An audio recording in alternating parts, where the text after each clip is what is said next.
This is the 2024 Toyota Camry XSE. It is a hybrid, and our test vehicle is all-wheel drive. You can buy it just front-wheel drive. You can also buy different engine options and hybrid or gasoline. In this case, we'll be reviewing the hybrid engine and the all-wheel drive package. We'll talk about the others along the way. A lot of similarities. It's the driveline that changes. What's important to know about the Camry is its great value. It is a very high-ranking sedan. This is a very popular vehicle, one of the most popular vehicles you can buy on the road today. And it continues to offer upgrades such as technology, interior, and a quiet ride. So much value here. We'll show you that in the end. We'll talk about the competitors and our pros and cons, and then we'll give you the price. There are 4 trim levels available on the Toyota Camry: the entry-level LE, the SE, the XSE, which is our test vehicle, and the TRD. And I keep saying I don't know if anyone's asking for a TRD, which is sort of the performance model of the Camry, but they do have one available. 11 exterior colors and 3 interior colors are available. LED lights are standard, as well as tail lights, and that new front grille is nice, but we're expecting a refresh of the Camry in 2025. Our test vehicle rides on 19-inch alloy wheels. I do like the design. I do like the fact that it's gray. It sort of blends in with the color of the car, and these are all-season tires. The warranty is 3 years, 36,000 miles, and it does include roadside service for 2 years unlimited miles, as well as Toyota Care, which goes for 2 years and covers basic maintenance, which will save you a few dollars. Coming around to the back of the XSE, well, this is a sportier trim level and has a rear spoiler that is black Camry logo, the all-wheel drive HEV showing this is a hybrid, and the XSE trim level, nice and clean across the back, and LED taillights.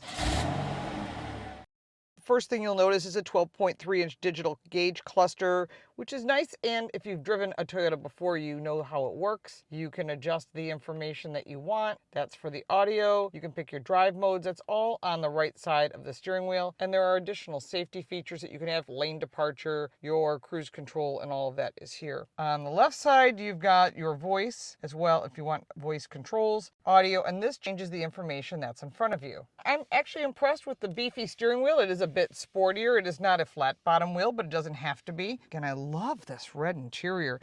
Controls are easy to use for headlights, everything you need, your camera if you need it, the trunk, really nice and easy to use, and I like the lock on the gas cap door, especially with the price of fuel these days. And the premium package that's on our test vehicle is $4,075, which includes traffic jam assist, front and rear cross traffic alert, lane assist, 9-speaker JBL audio, a 10-inch head-up display, as well as a panoramic glass roof. Standard is a 6-speaker audio system, and the upgrade package that I just described, we have the JBL audio, Android Auto, Apple CarPlay are standard, as far as one-touch automatic window lifts, which is a nice little feature, 3 USB ports, and an optional wireless charger, as well as those trimmed aluminum pedals. The seats on our vehicle are the upgraded bucket seats that are 8-way power driver's seat with lumbar, and the passenger side is 8-way power passenger seat as well. Both are heated and vented, as well as a heated steering wheel. The upgrades on this vehicle are part of the Premium Plus package. Heading into the second row, I do love this red interior. It is one of the choices. There are 3 interior color choices. There are 2 pockets, one behind each. There's vents, as well as USB-A and USB-C charge ports. Center armrest pulls down with 2 cup holders, and these seats do fold down 60/40. There is plenty of headroom, and our test vehicle has the optional glass roof, which again is part of that package. Under the hood, you have the option of a traditional gasoline-powered engine or a hybrid option. The base engine is a 2-liter and comes front-wheel drive. Our test car is a 2.5-liter hybrid with 232 horsepower and 185 pound-feet of torque. It has an electronic CVT and gets a 44 mile-to-the-gallon combined fuel economy. It's also offered in all-wheel drive, but you can also get it in front-wheel drive, and it rides on 19-inch alloy wheels, which are standard with all-season tires, and a sport-tuned suspension on the XSE.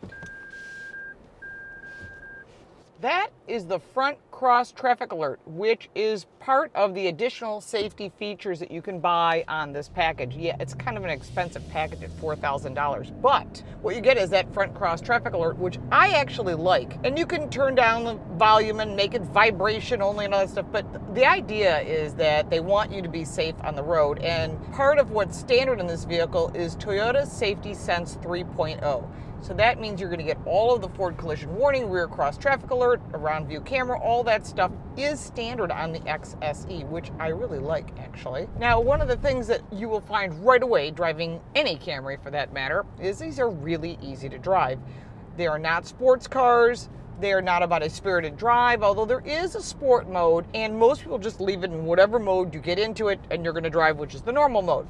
Now, if you're really concerned about fuel economy, which people are because the cost of gas just continues to rise, you can go into that eco mode. And what it does is it changes the drive mode, and you can instantly feel there actually is a change. It doesn't have as much power. You put your foot into it, and it's kind of there. But if it's about fuel economy, absolutely a smart choice. Most people will leave it normal. Again, that modes will change in front of you. And then if you feel like you want a little bit of Spirit, because it's not going to be a Monster Energy version of Spirit, it's going to be a little bit of Spirit, you will find that it does change the drive experience. This is a sport tune suspension. It is not a sport suspension. It just means it's a firmer ride, easy to drive. I personally like it in sport, but it's not necessary. This vehicle is meant to be transportation that has all the technology you want, all the safety that you want. And I think that's one of the things, as there goes by a Lamborghini Urus, which is my kind of ride, the Camry is what most people will end up driving because it makes sense. And the resale value is great. The maintenance on it's low. You will not get hurt buying a Camry. Everyone that owns one, they go back to that brand because Toyota Camrys, just like Honda Civics and Hyundai Sonatas, are great, solid choices. And not everybody has the money to go buy an Urus. So now we're in the sport mode. Let's go back to the normal mode because let's be honest, that's where most of us are going to drive it. Some little corners here, we'll see how this handles. It's pretty flat. I mean, this is a neat little small sedan. Yes, they sell a smaller one, the Corolla, but this is the mainstay for them. The Camry is their most popular vehicle as far as sedans for sure. And again, you can't go wrong if you buy a Camry. No one's ever gonna go, oh, you bought a Camry. They're gonna go, oh, you bought a Camry. And so that's one of the things that Toyota's always had is a great value, including that Toyota Care, which some of the brands don't even offer maintenance at all. They all include roadside service on a new car, but that maintenance will save you on oil changes, the little things that add up. And having the dealer do it is included. Now, if you want to have it done on your own or whatever, you don't have to go back to the dealer, but it's always good because sometimes there's incentives to turn your vehicle in too, especially if you go with a lease. Overall, this vehicle is just super easy to drive. I will forewarn you about something. There is a little bump here that is right on top of the steering wheel, just in front of the gauges, and that tracks your eyes.